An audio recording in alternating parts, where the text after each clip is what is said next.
Barbie Imperial palaban na rumesbak sa blind item tungkol sa kanyang bagong bahay. Matapos nga masayang pagbabahagi ng aktres na si Barbie Imperial tungkol sa kanyang bagong dream house sa Bicol, tila may umahabol na kontrobersya. Hindi pinalampas ni Barbie isang blind item na inilabas ng Radar.ph na tila pumupuntirya sa kanyang pinaghirapang tagumpay. Ipinagmalaki ni Barbie sa kanyang Facebook post ang bunga ng kanyang 10 taon ng pagtatrabaho sa industriya.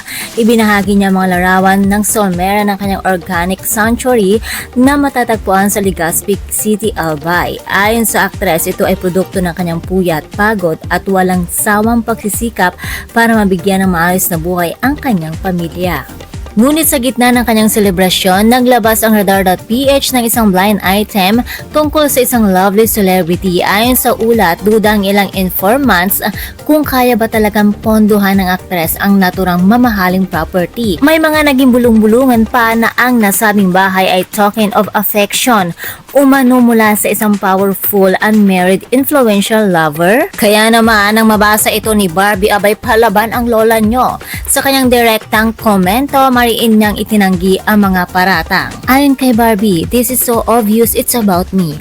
I can proudly say no man helped me achieve this. Kung sino pa yung sarili mong kapwa Pinoy talaga, hihila sa'yo pababa.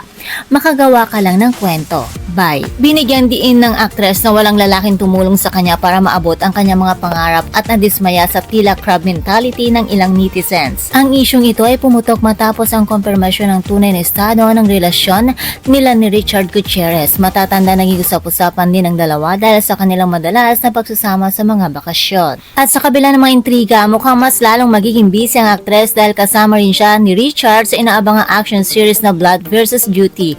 Tila patunay ito na sa kabila ng mga whispers, tuloy-tuloy ang pasok ng projects at biyaya para kay Barbie Imperial. At sa huli, walang sino man ang pwedeng kumuha ng kredito sa pinaghirapan ni Barbie kundi siya lamang. Isang dekada ng pagtatrabaho sa showbiz ay hindi biro.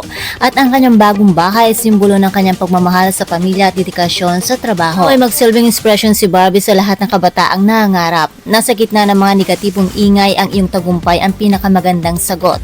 Congratulations sa iyong bagong home, Barbie, at good luck sa inyong bagong serye ni Richard.